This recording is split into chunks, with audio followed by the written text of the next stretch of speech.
रूस की तरफ से न्यूक्लियर अटैक की आशंका के बीच अमेरिका की तरफ से कड़ी चेतावनी भी आई है। अमेरिका ने कहा कि रूस ने एटमी हमला किया तो उसे ब्लैक सी में बड़ी कीमत अदा करनी पड़ेगी। लेकिन हर धमकी, हर चेतावनी से बेअसर पुतिन ने अपना प्लान 1588 एक्टिव कर दिया है। रूस का ये डेंजरस प्लान आखिर क्या है और ये जंग पर कैसे असर डाल सकता है, रिपोर्ट देखिए आप।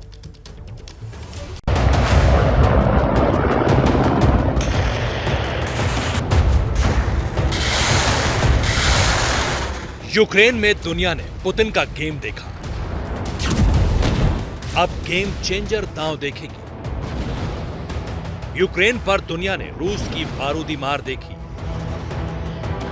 अब पुतिन का महाप्रहार देखेगी। जिसकी जमीन तैयार बताई जा रही है, बस क्रेमलिन से एक ऑर्डर का इंतजार है, क्योंकि एक्टिव हो चुका है पुतिन का प्लान 1588।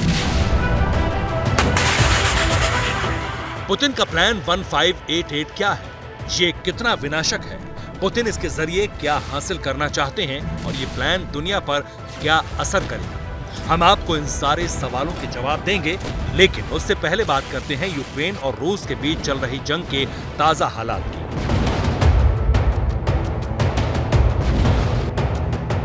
यूक्रेन के 4 इलाकों लुहांस्क, डोनेस्क, ज़ेपोरिजिया और खेरसोन को रूस में मिलाने के पुतिन के ऐलान से बौखलाई यूक्रेन ने डोनेस्क के लीमन पर जोरदार हमला किया और उसे आजाद कराने का दावा कर दिया, जिसकी तस्दीक कोई और नहीं, खुद रूस कर रहा है।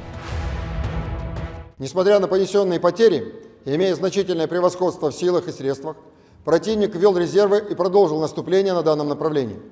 В связи с созданием угрозы окружения, союзные войска были отведены из населенного пункта Красный Лиман на более выгодные рубежи. रूस से अपनी जमीन बचाने के लिए कीव की जद्दोजहद और जियोपॉलिटिक्स की धुरी पलटने की रूसी सनक ने यूक्रेन को सिर्फ सैनिकों और जंगी हथियारों की ही कब्रगाह नहीं बनाया। यहाँ अनुमानों की भी धज्जियां उड़ रही हैं। ये वो जंग है जिसने रूस की सारी कैलकुलेशंस की बखिया उधेड़ दी। यूक्रेन के खिलाफ रूस जिसे केवल 7 दिनों का ऑपरेशन मान रहा था, उस लड़ाई को शुरू हुए 7 महीने से ज्यादा का वक्त हो चुका है। अब भी मैदान जंग में यह तय नहीं है कि नतीजे का ऊंट किस करवट बैठेगा। इस बात से इनकार नहीं किया जा सकता कि रूस के पास फौज बड़ी है, ताकत ज्यादा है, लेकिन यूक्रेन ने भी युद्ध के मैदान में यह साबित कर दिया है कि वो रूस के कदम रोकने में कम नहीं है। बीते 1 महीनों के दौरान यूक्रेन ने कई ऐसे इलाकों को खाली करा लिया है जिस पर किसी वक्त रूस की सेना का कब्जा था। यूक्रेन को अमेरिका, ब्रिटेन और यूरोपियन यूनियन से लगातार मदद मिल रही है। ये मदद हथियार और दूसरे सामान के तौर पर दी जा रही है। अगस्त के अंत तक के आंकड़ों की बात करें तो अमेरिका अब तक यूक्रेन को 9.8 अरब डॉलर की मदद दे चुका है। ब्रिटेन भी ज़ेलेंस्की के मुल्क को अब तक 2.72 अरब डॉलर की मदद भेज चुका है और यूरोपियन यूनियन ने 2.5 अरब डॉलर की मदद मुहैया कराई है। बाइडेन की अगुवाई में रूस से अदावत की नई कहानी लिख रहा अमेरिका यूक्रेन को 12 अरब डॉलर की अतिरिक्त मदद देने के प्रस्ताव को मंजूर करने की तैयारी में है। मतलब ये कि आने वाले दिनों में यूक्रेन रूस की मुसीबत बढ़ा सकता है। यही वो खतरा है जिसके चलते पुतिन ने अपना मोस्ट डेंजरस प्लान 1588 एक्टिवेट किया है। ये पुतिन का वो एटमी प्लान है जो यूक्रेन को मटिया मेट कर सकता है। खबर है कि जीत की जिद को अपने जुनून में बदल चुके पुतिन ने अपने 1588 न्यूक्लियर वेपन को वॉर रेडी मोड पर डाल दिया है। मतलब ये कि रूस इन एटमी हथियारों से दुश्मन पर किसी भी वक्त हमला करने के लिए रेडी है। युद्ध के मैदान में रूस ने अपनी रणनीति में कुछ बदलाव किए हैं। बताया जाता है कि बदलाव के ये कदम जंग के रंग और मौसम के मिजाज को देखते हुए उठाए गए हैं, क्योंकि रूस और यूक्रेन दोनों में ही तापमान का पारा माइनस का गोता लगाने को तैयार है। ऐसे में जाहिर तौर पर मैदान जंग में हथियारों की धार कमजोर पड़ सकती है, साथ ही नुकसान का आंकड़ा भी तेजी से बढ़ सकता है। यही वजह है कि रूस युद्ध के मैदान में जंग की बिसात को अपनी जीत के साथ जल्द से जल्द समेटने को बेताब है।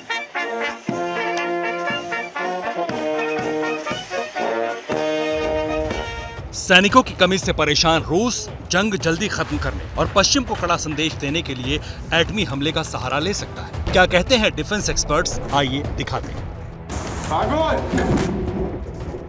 स्ट्रेटेजिक न्यूक्लियर वेपन वो है जो कि बहुत बड़े इलाके को कवर करने के लिए बहुत बड़ी ताकत में जिसका इस्तेमाल किया जा सकता है।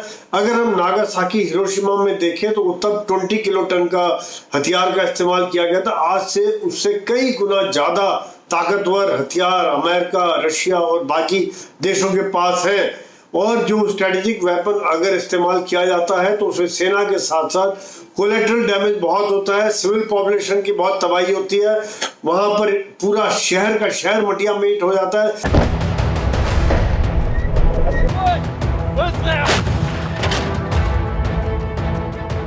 तो सवाल यह है कि क्या पुतिन वाकई यूक्रेन पर टैक्टिकल न्यूक्लियर वेपन का इस्तेमाल कर सकते हैं? मीडिया रिपोर्ट्स के मुताबिक रूस की पश्चिमी सीमा पर लगभग सभी इलाकों में 1588 न्यूक्लियर हथियार तैनात हैं। लेकिन इनमें से कितने स्ट्रेटेजिक हैं और कितने टैक्टिकल एटमी हथियार हैं, इसके बारे में पक्के तौर पर कोई नहीं कह सकता। लेकिन डिफेंस एक्सपर्ट का मानना है कि रूस की तरफ से टैक्टिकल एटमी हथियारों के इस्तेमाल की आशंका ही ज्यादा है। पुतिन ने और उनके और पॉलिटिकल लीडर्स ने साफ कह दिया है कि अगर किसी प्रकार का कोई हमला होता है, यानी कि इनको स्टेट को वापस लेने की भी कोशिश की जाती है, तो वो किसी भी हद तक जा सकते हैं। यानी कि उन्होंने दुनिया को न्यूक्लियर थ्रेट साफ दे दिया है। जिस प्रकार से एयर बेसिस पर न्यूक्लियर कैपेबल Tu-160 डिप्लॉय किए गए, उनकी सबमरीन की मूवमेंट हो रही है, जिस प्रकार से वो थ्रेट दे रहे हैं, आज दुनिया में काफी भय है।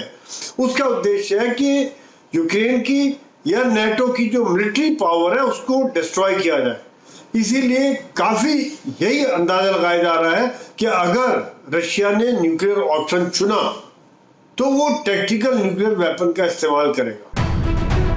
टैक्टिकल न्यूक्लियर वेपन भले ही सीमित दायरे में तबाही मचाते हैं, लेकिन इनकी रेंज बहुत बड़ी होती है। ये 1 किलोटन से 100 किलोटन तक के हो सकते हैं। ये स्ट्रेटेजिक न्यूक्लियर वेपन से कई मायनों में अलग होते हैं। स्ट्रेटेजिक न्यूक्लियर वेपन दूर से दागे जाते हैं, टैक्टिकल न्यूक्लियर वेपन करीब से दागे जाते हैं। स्ट्रेटेजिक न्यूक्लियर वेपन में ज्यादा बड़ा विस्फोट होता है, टैक्टिकल न्यूक्लियर वेपन में विस्फोट काफी छोटा होता है। स्ट्रेटेजिक न्यूक्लियर हथियार से ज्यादा रेडिएशन होता है, टैक्टिकल न्यूक्लियर वेपन से रेडिएशन सीमित दायरे में होता है। स्ट्रेटेजिक वेपन काफी जो ताकतवर ज्यादा होते हैं, दूसरा उनके टारगेट्स अलग होते हैं। टैक्टिकल न्यूक्लियर वेपन की टारगेट होते हैं ज्यादातर मिलिट्री टारगेट, जबकि स्ट्रेटेजिक न्यूक्लियर वेपन का टारगेट शहर हो सकते हैं, बहुत बड़ा इलाका हो सकता है, और उसमें कोलेटरल डैमेज को कंट्रोल करना नामुमकिन है। यानी कि अगर स्ट्रेटेजिक वेपन का इस्तेमाल किया जाता है तो उससे ना केवल एक ब्लास्ट के द्वारा कैजुअलिटी होंगी, जलने के द्वारा कैजुअलिटी होंगी, रेडिएशन के द्वारा कैजुअलिटी होंगी। स्ट्रेटेजिक यानी बड़ी तबाही मचाने वाले न्यूक्लियर हथियार इतने खतरनाक होते हैं कि पूरे शहर, यहाँ तक कि पूरी सभ्यता तक मिटा सकते हैं। लेकिन पुतिन सिर्फ नाटो को कड़ा संदेश देकर जंग खत्म करना चाहते हैं, इसलिए वो टैक्टिकल न्यूक्लियर वेपन से आगे बढ़ेंगे ऐसा मानना मुश्किल है, क्योंकि बड़े एटमी हथियारों का इस्तेमाल जंग की ऐसी आग और भड़का सकता है जो खुद रूस के वजूद के लिए खतरा बन सकती है। और अमेरिका की तरफ से तो अभी से धमकियां आने भी लगी हैं। CIA के पूर्व निदेशक डेविड पैट्रियस ने रूस को कड़े शब्दों में चेतावनी दी है। अगर रूस ने यूक्रेन में एटमी हथियारों का इस्तेमाल किया और नाटो के सदस्य देशों तक रेडिएशन पहुंचा तो अमेरिका और उसके साथी उसे कहीं का नहीं छोड़ेंगे। रूस की ब्लैक सी फ्लीट को तबाह कर दिया जाएगा।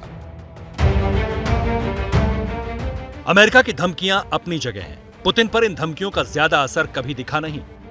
इस बार भी ऐसा ही होता नजर आ रहा है, क्योंकि जिस रफ्तार से अमेरिका की धमकी आई है उसी रफ्तार से पुतिन की न्यूक्लियर हथियारों वाली मालगाड़ी अपनी मंजिल की तरफ बढ़ती जा रही है। ब्रिटेन के अखबार मेल ऑनलाइन के मुताबिक मध्य रूस से गुजरती पुतिन की इस एटमी ट्रेन की ये तस्वीरें रूस का समर्थन करने वाले राइबर नाम के चैनल ने टेलीग्राफ मैसेजिंग ऐप पर पोस्ट की है। दावा किया जा रहा है कि रूसी रक्षा मंत्रालय के परमाणु हथियार मेंटेन करने वाले डिवीजन के एक्सपर्ट्स इस ट्रेन का इस्तेमाल करते हैं। ये मालगाड़ी जंगी तापमान बढ़ा सकती है। अमेरिका अब रूसी एक्शन पर प्रतिक्रिया दे रहा है, जबकि पुतिन यूक्रेन में 24 फरवरी को ऑपरेशन शुरू करने के बाद से ही कई बार एटमी हमले की धमकी दे चुके हैं। उनकी ताजा धमकी 21 सितंबर को आई थी। तब पुतिन ने कहा था, न्यूक्लियर अटैक की चेतावनी को हल्के में ना लिया जाए, ये कोई ड्रामा नहीं है। रूस पर खतरा नजर आया तो हम एटमी हमले से पीछे नहीं हटेंगे। रूस जंग भले ही यूक्रेन से लड़ रहा है, लेकिन सबको पता है कि जिस वक्त पुतिन एटमी हमले की धमकी देते हैं उस वक्त सिर्फ अमेरिका और यूरोप के उसके साथियों की तस्वीर तैरती है। यूक्रेन पर जीत पुतिन की जिद है और वो अपनी ये जिद पूरी करने के लिए किसी भी हद तक जा सकते हैं, किसी से भी टकरा सकते हैं। फिर भी रूस अगर न्यूक्लियर हथियारों का इस्तेमाल करता है तो ये पूरी दुनिया के लिए डराने वाला है। क्या मजबूरी है मेरी, बताइए।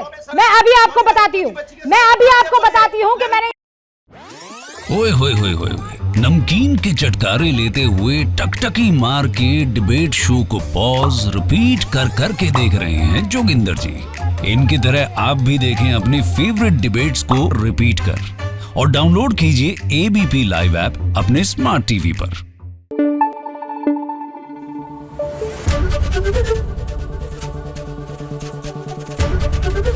एबीपी न्यूज आपको रखे आगे।